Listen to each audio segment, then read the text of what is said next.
listeners, and welcome to the November 5th Armchair Artwalk Tour. It's hard to believe that we've been doing this since April, but I welcome you all to joining us. We have some really special guests tonight, and tonight, since it's Thanksgiving month, we're celebrating gratitude. It's one of the things that helped me get through this pandemic, sometimes when it gets really stressful, to be able to stop and count my blessings. And all the people that are on this Zoom call today are really bring a lot of blessings to San Pedro. So I want to thank you all for being here. I want to start with Geraldine Natz. Geraldine, you want to, as women in leadership, even the small amount of leadership that I do, a woman in that level of leadership, it was very encouraging. Hey, puppy. Really encouraging, and it showed us that you can't, female, exist in an all-male world. So thank you for being such a wonderful role model. So you've written a book, yes, and the book was by Bill Deverill. That's so awesome. Yeah. The introduction is wonderful. Let me share my screen now, and I'll tell you about my book. So hopefully, let me know if for some reason it's not in the right slideshow mode. There we go. How is that? Good? It's good, but we're still seeing your preview slides, but okay. I haven't figured out how to turn that off. We can still see what you're talking about. Okay, all right. So don't look on the right side, look on the left side. So actually, thank you, Linda, for inviting me. And so you're probably wondering what a book about the Port of Los Angeles has to do with art. And really, I've been very interested in the harbor's history. And, our harbor has always been a draw for artists. I mean, especially during the California Impressionist era, when there was a lot of picturesque areas in the port, and it still attracts artists and even photographers too. A lot of great stuff still coming out of the port. But unlike many books about the Port of Los Angeles, where they talk about we built this, we built that, my book is about people. And it's really about the city officials and the harbor officials and some of the conflicts that they had in trying to move forward the development of the Port of Los Angeles. But artworks, photo, and images can tell a story. And as you'll see in the few slides I'm going to show you, there are many stories that underscore some of the images that are in this book. So this, the cover is a piece of original artwork. And I'm going to save that story for the end because it actually has a tie-in to COVID. So next slide. So when you open the book, this is actually a piece of artwork on the front end papers. It's a pen and mixed media drawing of Los Angeles Harbor that was done from the roof of the Customs House in San Pedro, which is our post office. Today it's the post office. There's not much color in it. It's kind of drab. It was done about 1945, and the artist is Fletcher Martin. And if you live in San Pedro, you have seen his artwork in the San Pedro post office, the mural, which is called Mail Transportation, which was done in 1938. So Fletcher Martin was an American painter, illustrator, muralist, and educator, and he's best known for his images of military life during World War II and some of his sports work and boxing and things like that. But there is more of a story about the image that he did of Port of Los Angeles. Near the end of World War II, Fortune magazine did a major piece on West Coast ports. In it, the LA harbor facilities were described as almost decrepit. Original artwork was included for each port, and there's colorful paintings for all the other ports on the West Coast, except for Los Angeles, which has got the Fletcher Martin kind of brown drabby thing. But the most damning part of the article was the interview that was done with a former Port of Los Angeles Harbor Commission president, Eloy Amar, who's shown here in the photo.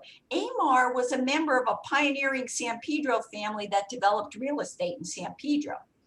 Mayor Shore put him in as the Harbor Commission president in 1933, and he was president at the time of the union busting racket squad. So an unusual coalition of reactionaries and reformers wanted to oust Mayor Shaw. He's considered one of the most corrupt mayors in LA's history. And they needed to bring down someone from within his administration. So how convenient it was for the racket squad to raid a building in San Pedro being used for, bet making when Amar was there placing a bet. He was arrested and he lost his LA Harbor Board position, but he wasn't down for long. He went on to become the general manager of the Port of Long Beach and served for decades. But in this Fortune magazine article, Amar talked about taking visitors in his speedboat from Long Beach over to the Los Angeles harbor to point out the poor condition of its wharves. And I have to say the Los Angeles Harbor Commission was just incensed about this piece. So I must have driven by this bench 1,000 times to and from my office at the Port of LA. And then one day I really looked at it and it says Amar. When the city of Los Angeles tore down the old waterfront commercial establishments along Beacon Street in San Pedro for the redevelopment, they saved a cornerstone of one of the Amar buildings and made it into a bench that overlooks the main channel of Los Angeles Harbor, even though Amar spent decades working as the director of the Long Beach Harbor. So I think it's kind of fitting that Amar's name graces the waterfront over Los Angeles main channel. And I'm sure if we could hear him today, he'd be chuckling and probably pointing out something that needs repair on the LA side. One of the fun things about working on this book was connecting with grandchildren of former harbor officials and getting them to open up their family photo albums. And here is one of those photographs. Walter B. Allen was a harbor commissioner and board president and was on the commission for nearly a decade from 1924 up to 1933. He started out as a paper boy. Here he is. He actually started out using a horse and wagon to deliver to the LA Times, and I was given photos from the family in his horse and wagon. But then Harry Chandler loaned him money for purchase of this truck, and it was the first 5-ton truck in Los Angeles, and the photo is dated 1909. So he and his brother, sitting on the papers there, started Allen Brothers Trucking. And they moved the big guns into Fort MacArthur. They transported the stone to build LA City Hall. But Allen saw no issue with trucking the cargo for port customers while he was Harbor Commission president. So by 1926, there were a lot of concerns raised about Allen's conflict. However, he remained on the board until 1933. Political cartoons added much to the book, and some of those also came from the Allen family photo album. And here you can see on the left side, when Allen was first appointed to the board of harbor commissioners, it was viewed as a real positive. He was there to root out corruption in the harbor engineering department. So I have to tell you what went on back then and what is described in the book, which included breaking into harbor department buildings, breaking into employees' homes to steal construction inspection reports, and a trip to Hawaii on the Doheny yacht makes today's City Hall corruption and pay-to-play scandals look a little bit mild compared to what went on back then. But you can see over time, the LA Times changed its view about Walter B. Allen when his conflicts became very publicly known. So it was really tough to get women into this book. But I want to tell you about this one woman, Marion Osgood Hooker, because she was one of the women in the book that had some artistic talent. And she was born in 1875. She traveled the world with her mother, who wrote books, travel books, and Marion was the illustrator, and she did all the photography. So why is she in my book? She was one of 2 female members of the Greater Harbor Committee of 200, formed by the LA Chamber of Commerce to push for more federal investment in the harbor after World War I. And that committee, their work eventually resulted in the construction of the Middle Breakwater. As you can imagine, all the men on this committee were the movers and shakers in not only Los Angeles, but in Long Beach. Every committee member had to donate $1,000 to pay for harbor planning. So she was a fascinating woman. She became a doctor as well as a photographer. And this picture in February 1903 was taken on the top of Mount McKinley when she climbed Mount McKinley with John Muir. There's John Muir, and there is Marion Osgood Hooker. And our photos are today in the Huntington Library. On the inside back cover is this gorgeous painting of Wilmington done by Fritz Kohler. He was born in Germany in 1904 and he came to Los Angeles in 1929. He painted in oil. He did a lot of architectural buildings, coastal views, shorelines. He did maritime painting. He did landscapes. This is a signed painting, but it was undated. But I date it to the early 1950s because you can see the big Wilmington clock tower, and that construction of that clock tower started in 1950. So World War II forever changed the worldview of Los Angeles Harbor. Los Angeles had showed the rest of the world that it could move more than just oil, that we were a general cargo port as well. Meanwhile, the customer base was shifting from local oil companies to globally based international shipping companies. Pretty much up to that time, the governance of the Port of LA was a tri-party operation. It was the City of LA, the Harbor Commission, and the LA Chamber of Commerce. And for years, whenever there was a conflict between harbor commissions, you know, between LA and Long Beach, between the Harbor Commission and some of its customers, the LA Chamber would come running in, they'd set up a committee to resolve issues. But they pretty much controlled who got on the Harbor Commission.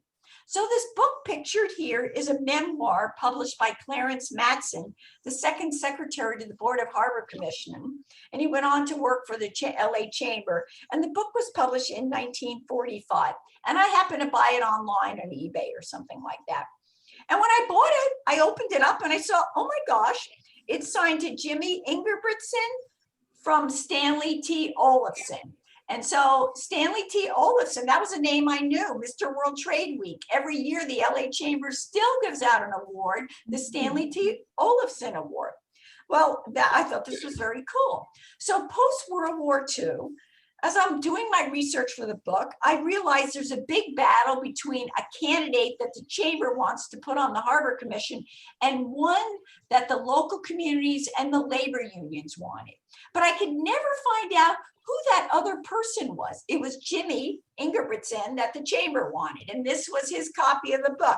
But I could never find out who was the local candidate that everyone was fighting for. So you have to kind of suspend disbelief here because this is going to sound really strange. But I went and I pulled the book off my shelf and out slipped a 10-page memo, 10 pages on this very thin onion skin paper that had been stuffed inside this book.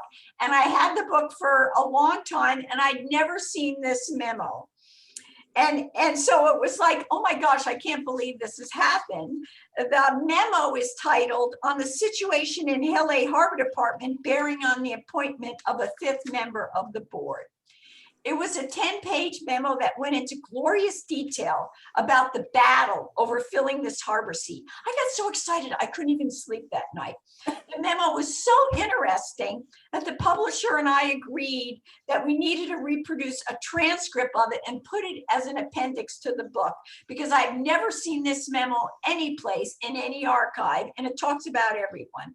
And the name of the local candidate was John Rados of Harbor Boat Building, which operated out of the harbor.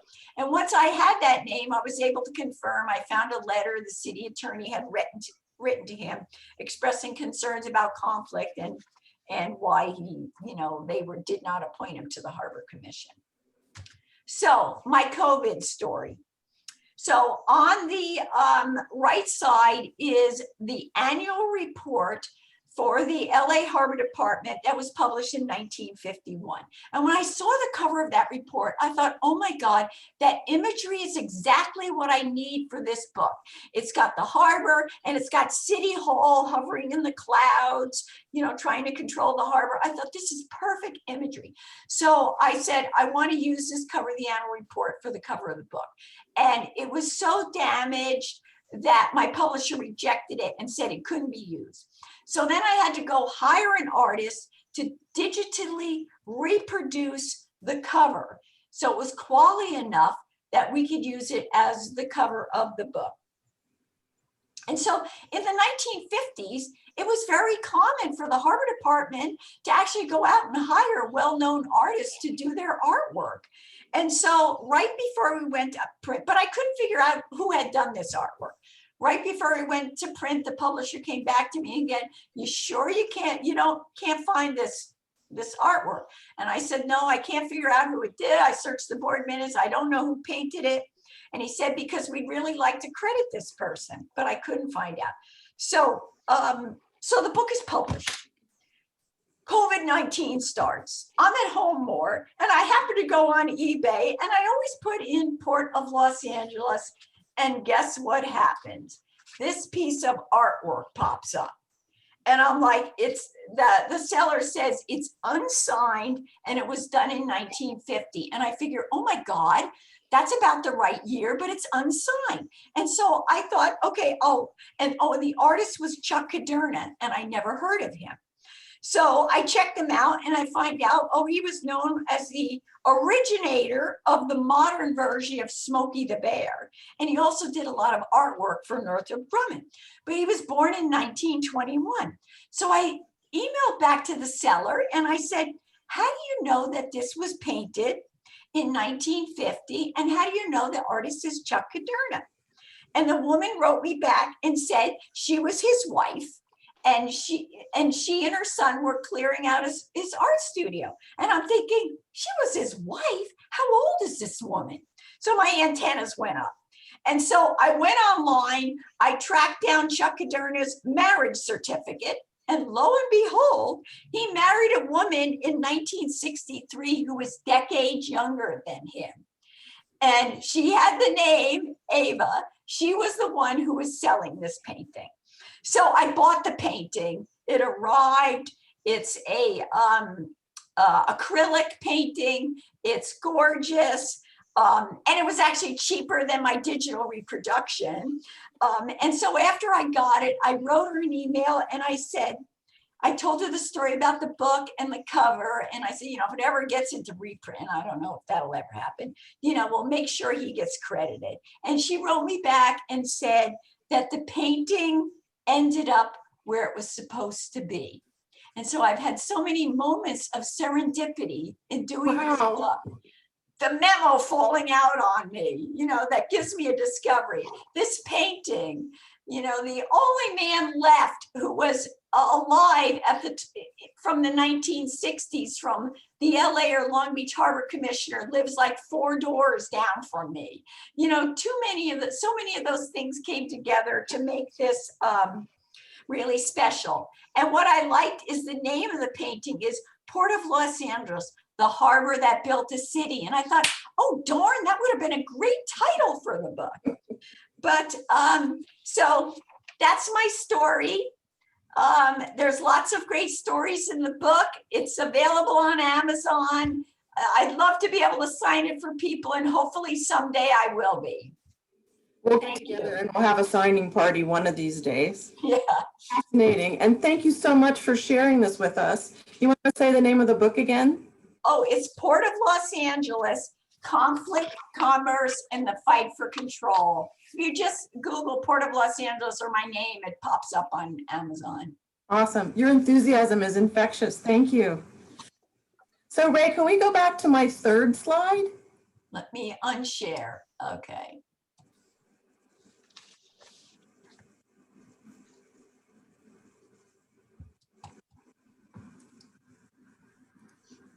Thank you, Ray. Yeah, this is me. You must know that by now. So the next slide.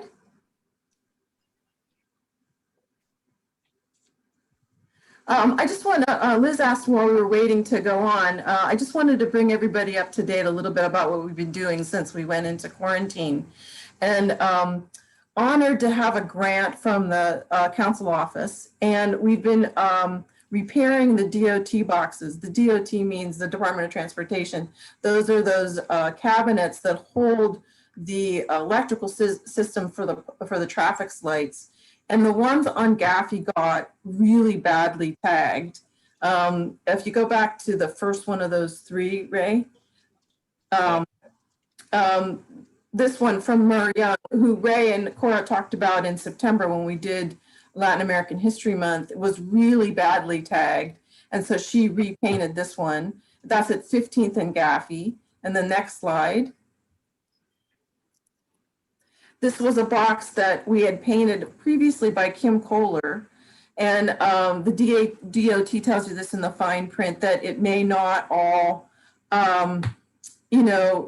sometimes the boxes, the covers are needed somewhere else. So the one that was on this box went to a train yard somewhere. So we contacted Sky Amber Sweet, who was an alternate on the wave of dot boxes of the artists. And she painted this one. I just love this turtle. And then the next slide is at 5th and Gaffey. This is Kate Kelton. And that drippy part, it drove the guy that looks after these boxes crazy, but that's supposed to be there. So, and then we, next slide, we got a small private commission to paint a mural. There's a new car wash going in at North Gaffey and Miraflores, and it's called Lucky 7 Car Wash. And this artist is Ricky Hernandez, who has a dot box at 1st and Gaffey. And I don't know if you notice, if you follow on Facebook, but he painted, it's on Olive Street behind the Welcome Park. There's a Mad Hatter, that role that Johnny Depp played, is beautiful, has a green background. It's really cool. And so we just keep saying that love has come to San Pedro in this car wash. It hasn't opened yet. So next slide. And then Adrienne Way, who was part of the first wave of artists to paint boxes, she came back and repainted this one. This is at 7th and Pacific. Next slide.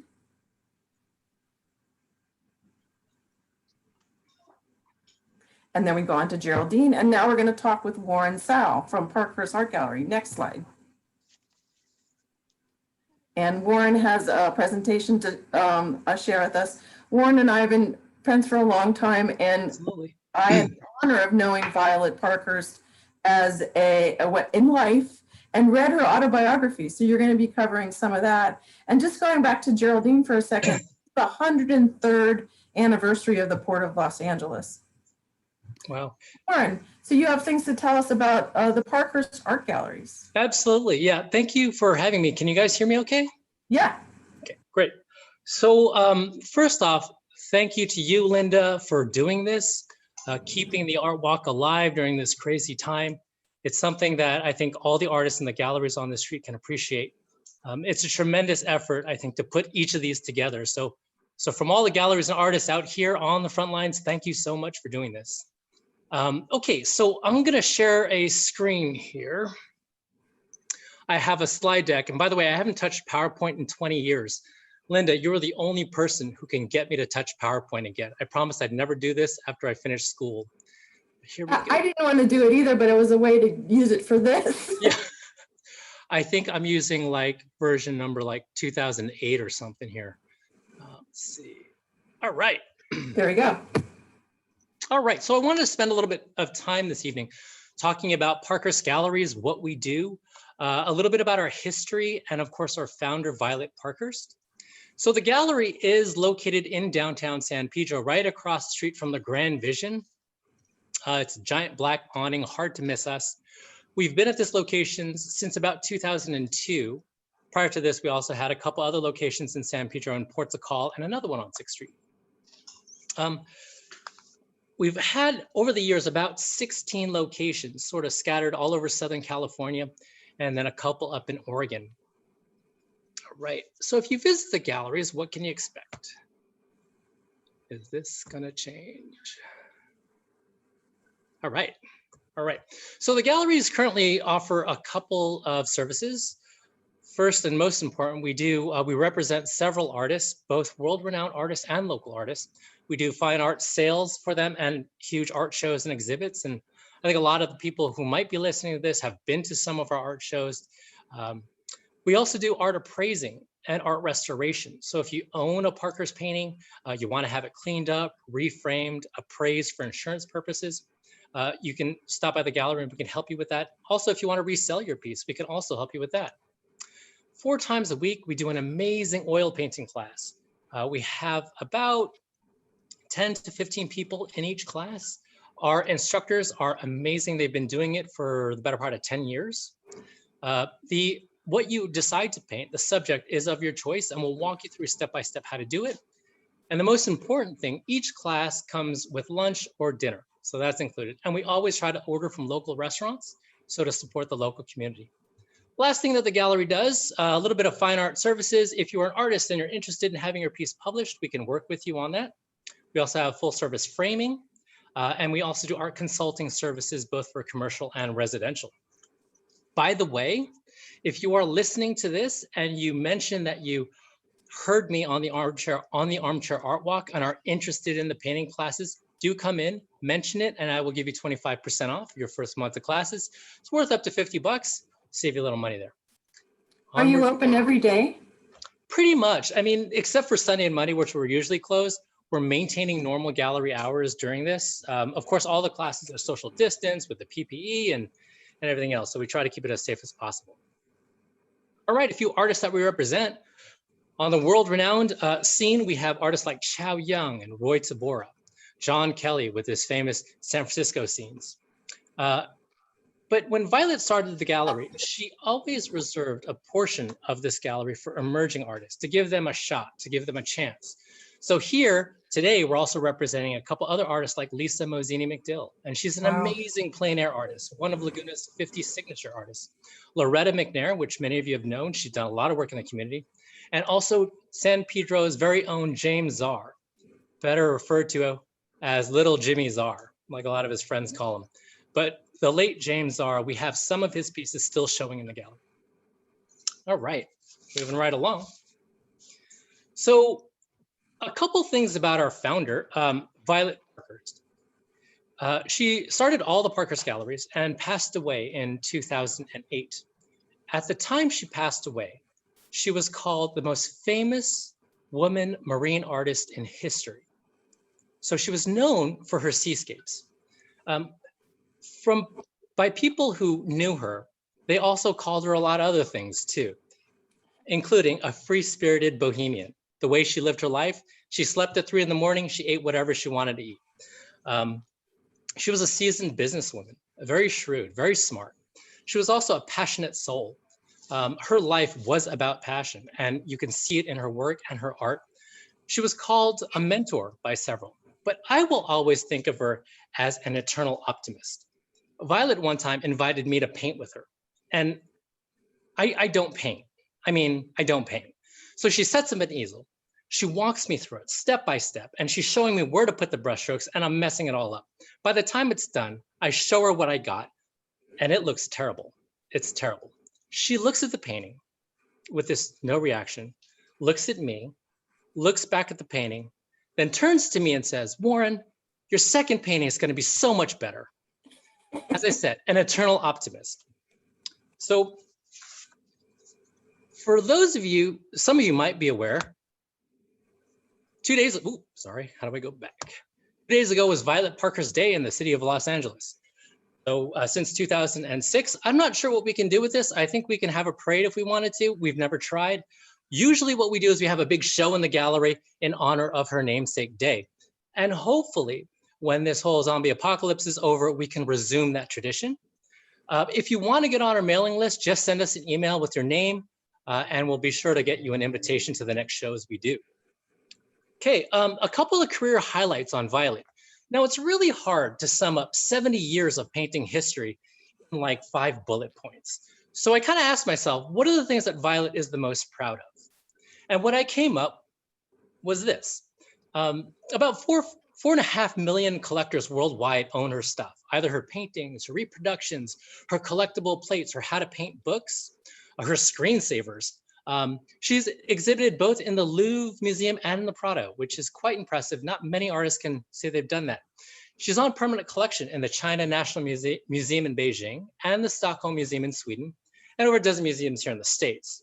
Author of over 11 how to paint books and videos, and she's collected by a lot of celebrities and presidents and heads of state. I think we have 4 US presidents, a former prime minister, a former king, and 2 Chinese presidents, which isn't bad.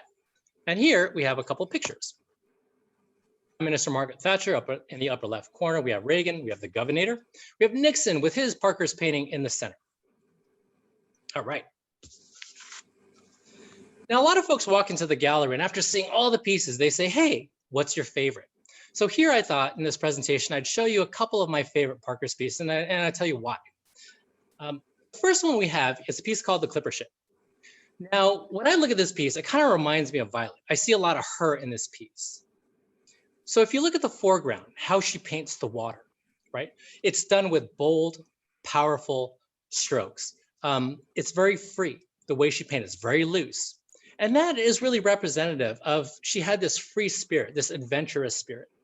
But at the same time, if you look at the clipper ship and how the clipper ship is painted, very exact, very detailed, very purposeful strokes. And that's exactly how she ran all of her galleries. She was one of these artists where she had this duality to her. She was a shrewd business person, at the same time, this amazing bohemian artist. But if you asked Violet what was the most important inspiration for all of her works, she would say undoubtedly it was passion. Now, she was married 3 times, though unsuccessfully. She did tell me one time that her lifelong companion had always been her artwork, that her inspiration was the passion that she derived from life and from her relationships. This piece, Kissing Clouds, is very representative of that. If you look closely in the clouds, you'll see a man in a top hat leaning in, kissing a woman. Now, aside from being a passionate person, she was also a very strong individual. Matter of fact, a lot of her personality and her strength was conveyed through her artwork. And she often referred to her history as, having a Scottish and French background, sort of built this passion and this strength in her. Now, Endless Seas is a great example of this. The power in the waves, the movement, the explosion. When she was painting this, and she would say in her biography, most women artists at the time were painting puppies and flowers, and she used the term puppies and flowers. So by going against the grain and doing something like this, she was often, let's say, most people who saw her work thought it was painted by a man, not by her. And she went with that. That's why most of her paintings are only signed with her last name, Parkhurst. Somehow it gave her a marketing edge where she could be either the artist when talking to a client or a salesperson when talking to the client. So on to her most famous painting. This is Moonlight. Those of you who have visited the gallery might know that Moonlight is on permanent collection in the Beijing National Museum. So you can actually fly to China and see it hanging on a wall. This piece, reproductions of this piece were sold all over the world. In 2002, she was invited by the Chinese government to fly out there, present a piece to the museum. She brought 30 people along with her little entourage, mostly folks from her church. I think she invited her whole church. They greeted her out there. She was the first artist in history to present a piece to the sitting president, Jiang Zemin, at the time. And she is also the first Western artist to ever show a piece in the Great Hall of the People. They sat her in the same chair where George Bush sat weeks before.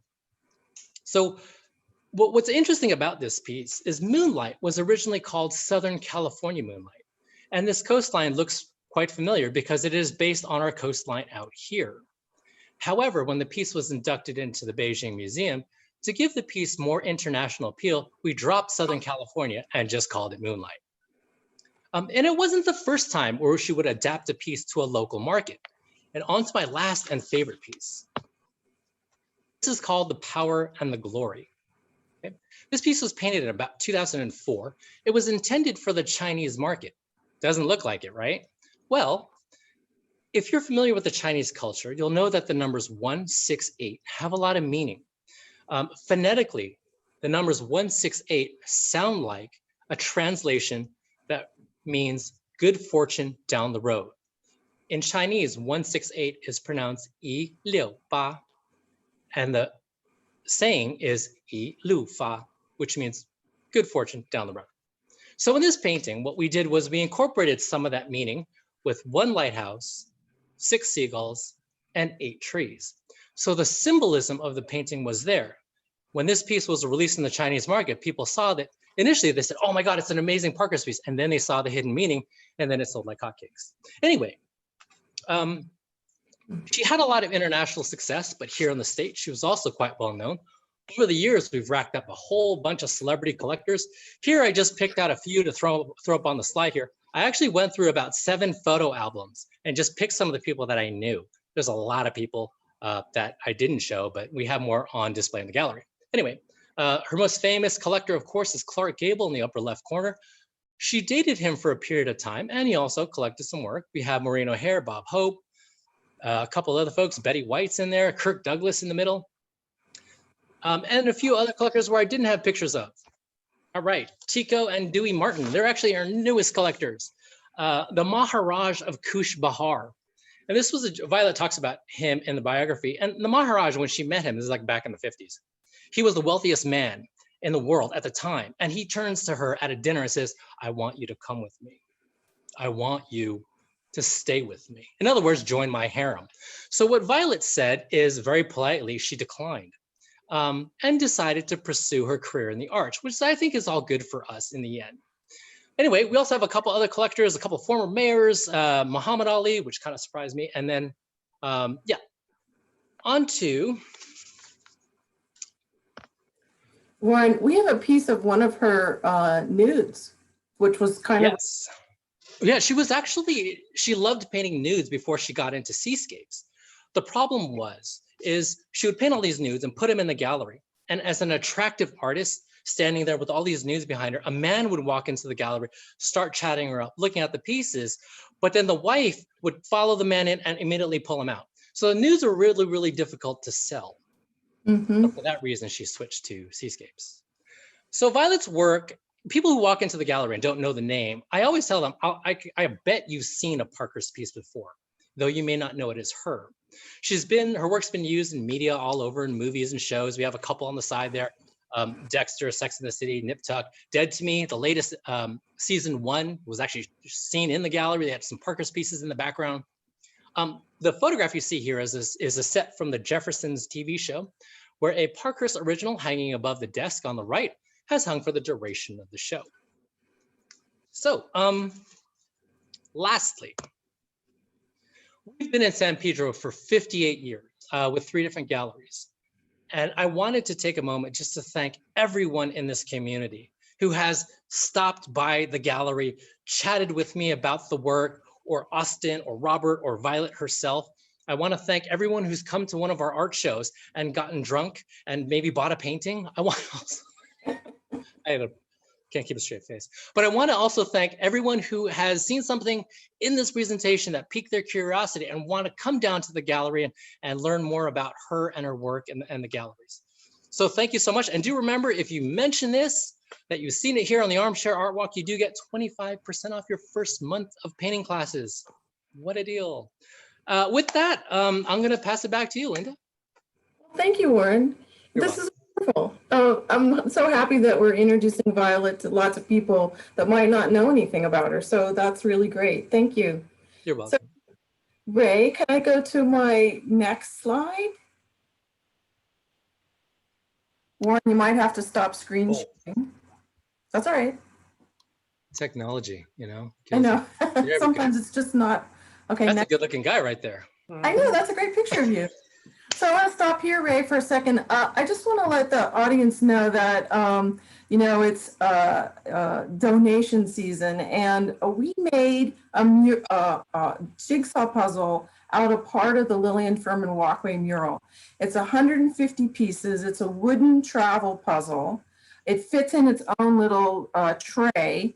And it's this lovely trumpet player. And if you go to our website, it's a $75 donation if you don't need it shipped. And I can always meet you at Sirens and give you your puzzle. And it's $90 if you want it shipped. So I hope that you'll support the Arts District by donating and get your puzzle. So I really appreciate that we're able to do this. So next slide.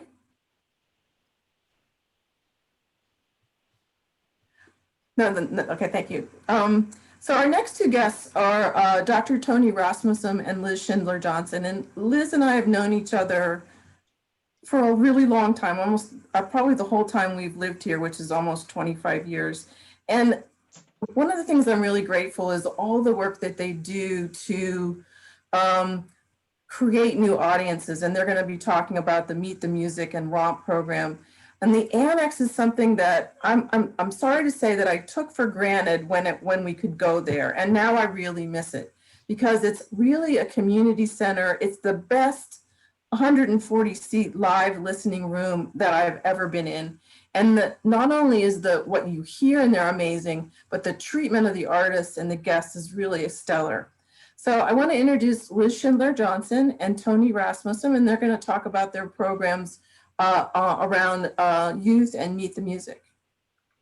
You can unmute yourself, Liz. Are you first? Yes, I am so happy to be here. Thank you so much, Linda. Trying to get my dogs to quiet down. They suddenly decided to start getting in a little dog war. And I also wanted to say that for those of you that don't know where the Grand Annex and Grand Vision Foundation is located, we're on 6th Street on the 400 block, the same block as the Warner Grand, same side of the street, and right across the street from Parkhurst Gallery. Yay! Yay! And for a very long time, and it's a wonderful community of the people who are on 6th Street, and you know, and we are always a welcoming place for people to get involved. I wanted to start with the next slide. So for those of you who haven't experienced Grand Vision Foundation, we are a community arts organization. We were founded in 1996 specifically to save the Warner Grand Theater, our community's beloved historic movie palace right up the street. I got involved just a couple of years later, did a lot of work restoring the theater and getting it back online for the community to use. We are the City of Los Angeles' official friends group to the Warner Grand Theater. And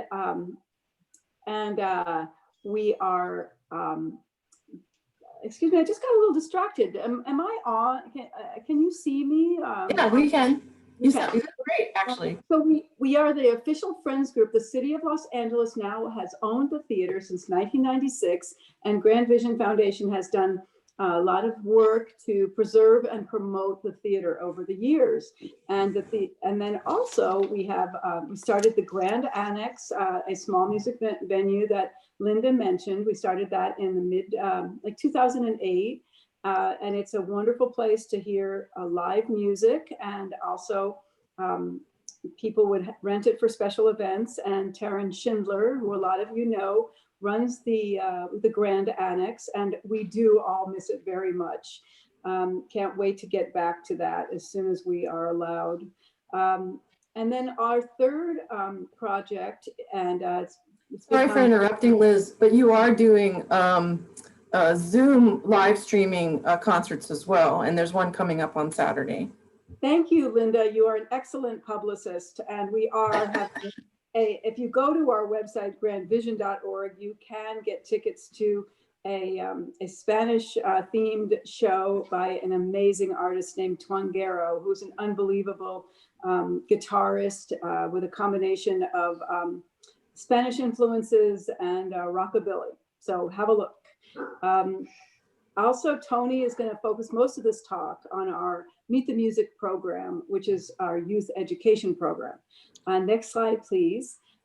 So I guess I got ahead of myself, but these are our programs. I mentioned the Grand Annex, the Warner Grand Theater, and Meet the Music. And we have a fourth program that we've also been doing for at least 7 or 8 years, where we teach primarily very low-income people or recent immigrants the Japanese taiko drum. We go into the adult school system and do that, and we offer experience for acculturation, for people to get to know each other, for people to practice English, improve their English, all to the beat of the amazing Japanese drum.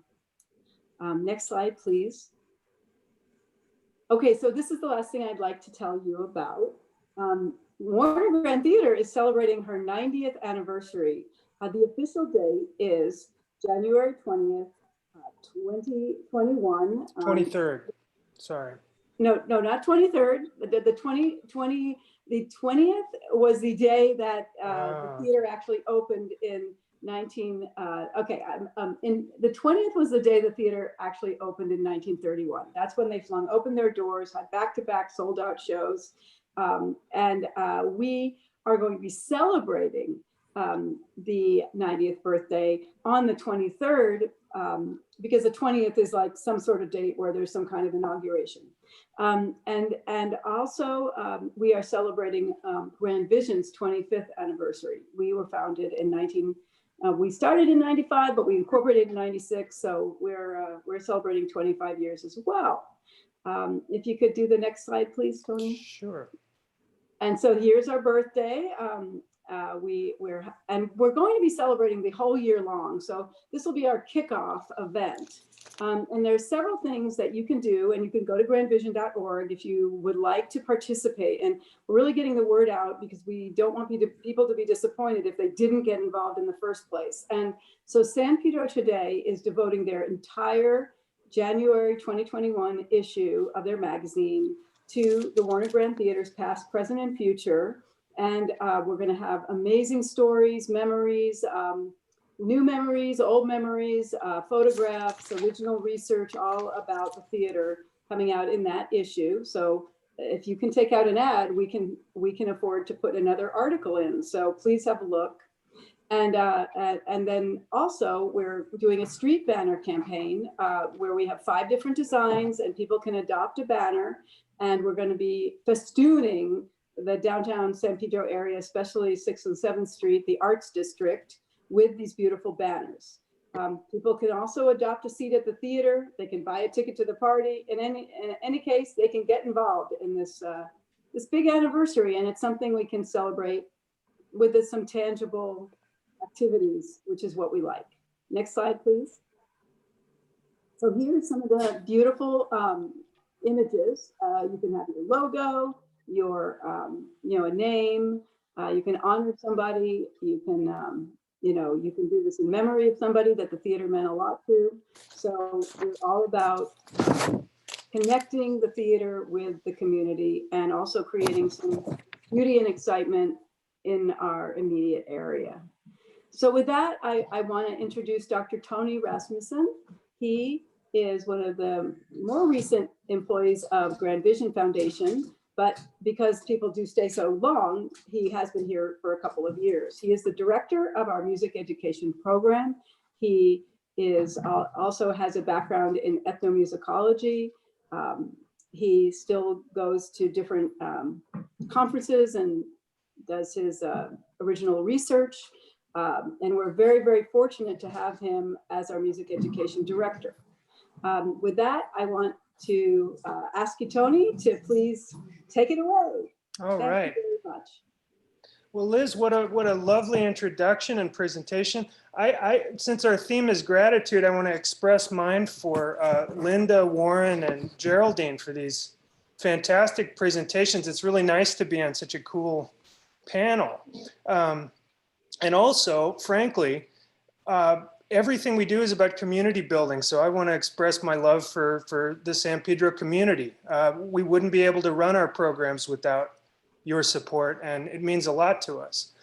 So I'm going to very briefly talk about what we do. As Director of Music Education, my job is running our Meet the Music program, which is the education wing. And it's primarily focused on elementary age students. We also have the community education program, the Team Taiko program, which is a little bit smaller. Our main focus are elementary school students.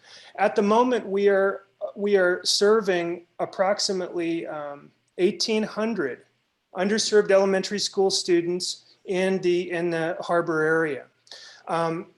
I'm going to be talking about our different programs, but before I do, a little context. Students in California it's been a mandate for decades that all students have equitable, high quality access to high quality arts education. And yet the reality of implementing such programming is not equitable, is not consistent. And so our entire purpose, our reason for being, is fulfilling this incredible gap between what students in different communities are actually getting in terms of early arts education. And so equitable access is one of our primary goals. The other is student engagement. It's not just anecdotal, it is a researched, academically supported point of view that studying musical instruments, studying the voice, making music with other human beings from a very, very early age establishes these skills that are transcendent, that are valuable in all sorts of endeavors throughout your life. As someone who started playing music as a child, I can tell you, I'm able to speak to you right now and not curl up in a little ball because I played music. It has an incredible impact on people's lives. And the other thing is to establish a musical foundation so that these students have, and I'm sort of getting ahead of myself, but these students have their first instrument. It belongs to them, they have it for life, and they can practice and read music. So when they get to middle school, get to high school, they're not at a disadvantage. A lot of times that happens where those students who are able to take private lessons can sight read by the time they get to middle school, and those who can't, there's no way to catch up. What we're trying to do is create a ramp so everybody can get to that level when it's time to play saxophone or French horn or something like that. So very important, we have a nice visual aid here. You can see the schools that we serve. 8 Title I schools in San Pedro and Wilmington. Those are entire grade levels. We don't separate certain students who we deem promising or something like that. Our objective is all the 4th graders at Hawaiian Avenue, all the 5th graders at Barton Hill. That's how we're working this program. And then more specifically, we know from studies, but also from observation, that students need sequential learning. They need a few grade levels to be able to get up to speed in middle school. So what we do is we begin at 4th grade with a program called Roots of Music, which is an extraordinarily innovative program. I wish I could take credit for it, but I have to give that to Taryn and Liz at Grand Vision. What it does is it brings the fundamentals of music to students at a really important age, 4th grade, through the lens of multiculturalism. So students are studying about different historical moments, different places in the world, and in doing so, learning these really basic music concepts like pitch and rhythm, dynamics and things like that.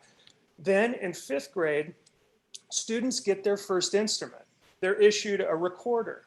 And a recorder is an amazing instrument. It costs like $5 to produce, but it is durable, it's in tune, and you can learn you learn the fingering skills that you can apply to concert flute.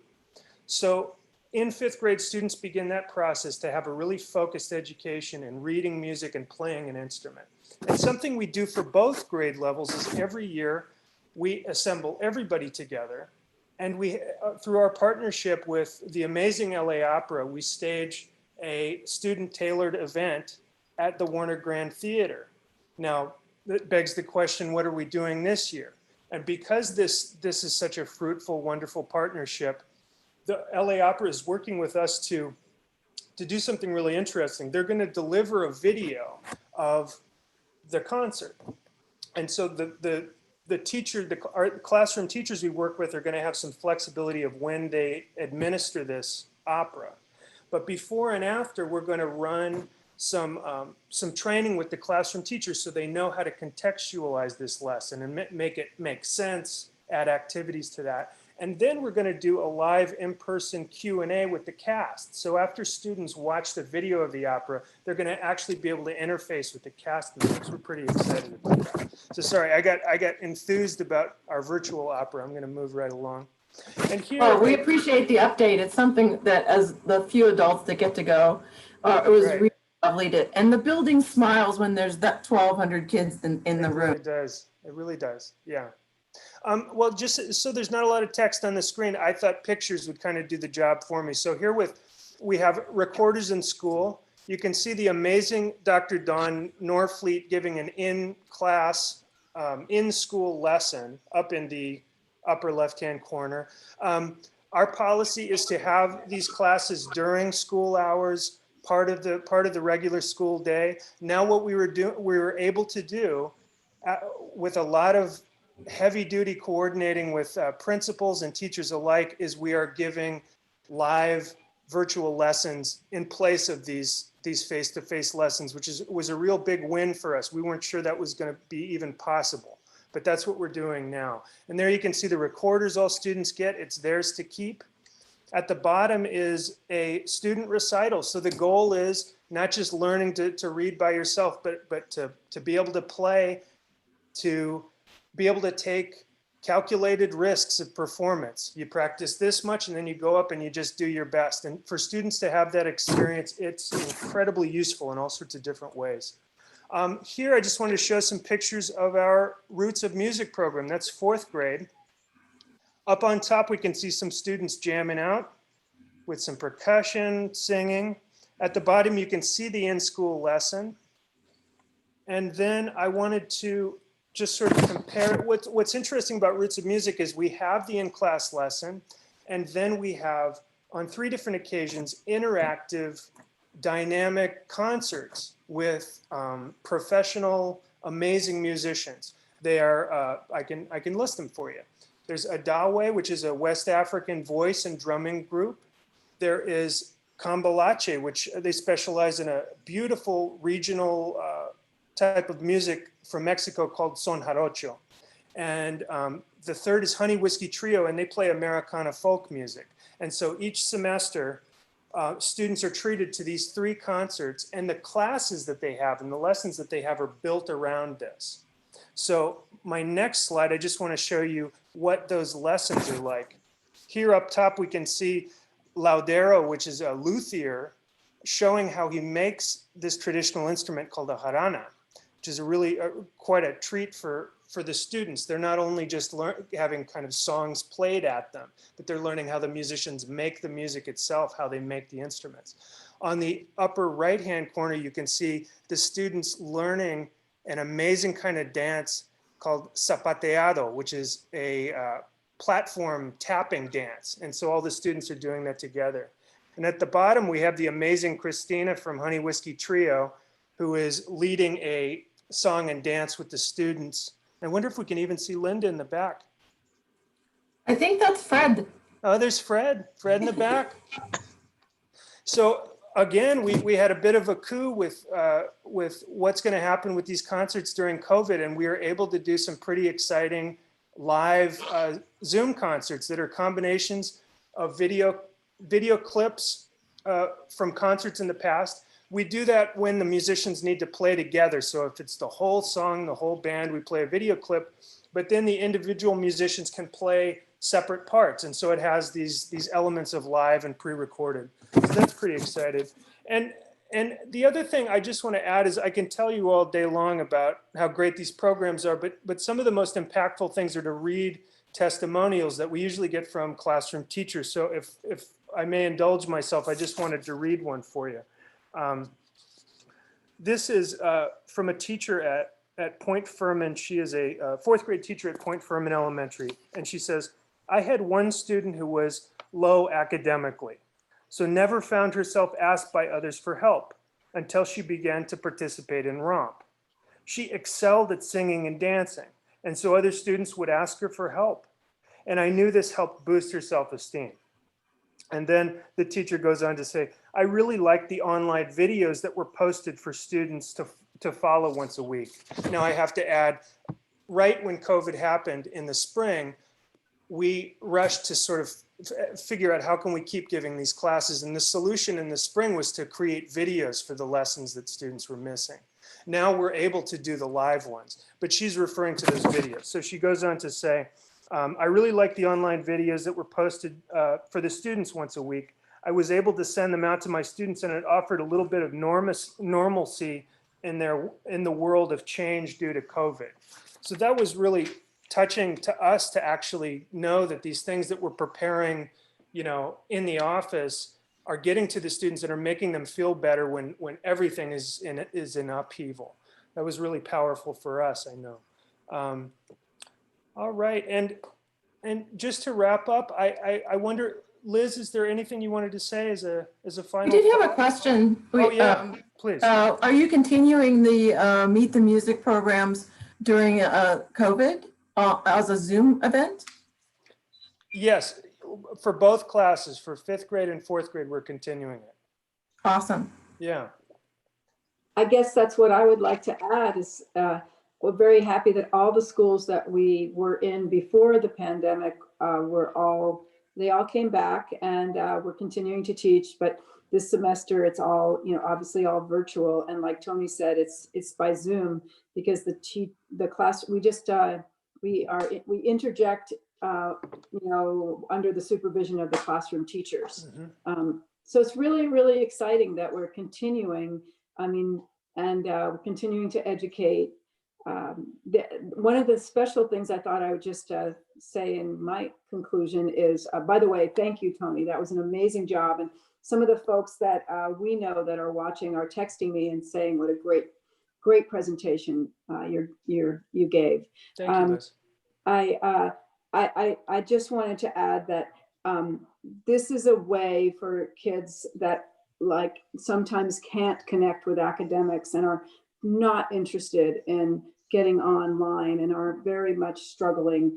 Sometimes through the arts, they can access, be motivated and access what they need to do online. And teachers are telling us that then they're getting on for the music and then they're staying for their academics. So we really think, you know, that it's, you know, there's so much good that can come out of continuing to include music and art education and in our obviously in schools in general, but even during COVID, we can't let that go by the wayside. So we're glad to play a part in that.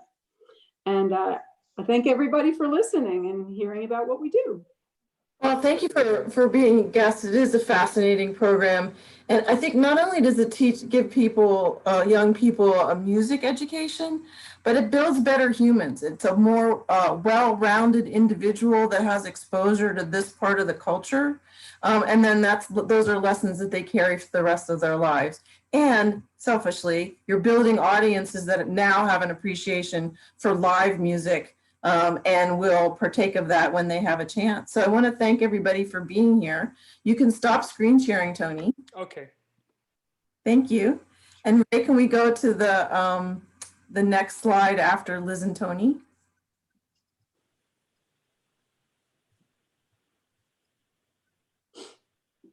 Thank you, Ray. Next slide. So I want to thank everybody today for being on the armchair. This is such a pleasure for me to expose our audiences to all of the talent and all of the amazing work that people do that are associated with San Pedro. So I want to thank you for being here. Next slide. We do this in memory of our former board chair, Pat Carroll, who on First Thursdays led a live tour for about an hour that went to 3 galleries, and she was doing that for 10 years. So we really miss her. If you have a chance, the Lindas wrote a lovely article about her that's in San Pedro Today this month. It's one with the Beacon House on the cover. So next slide. So join us for next month. We'll do one more this year, and then we're going to take a couple months off so I can get organized for next year. And I want to thank everybody for being here. Last slide. Thank you, Linda.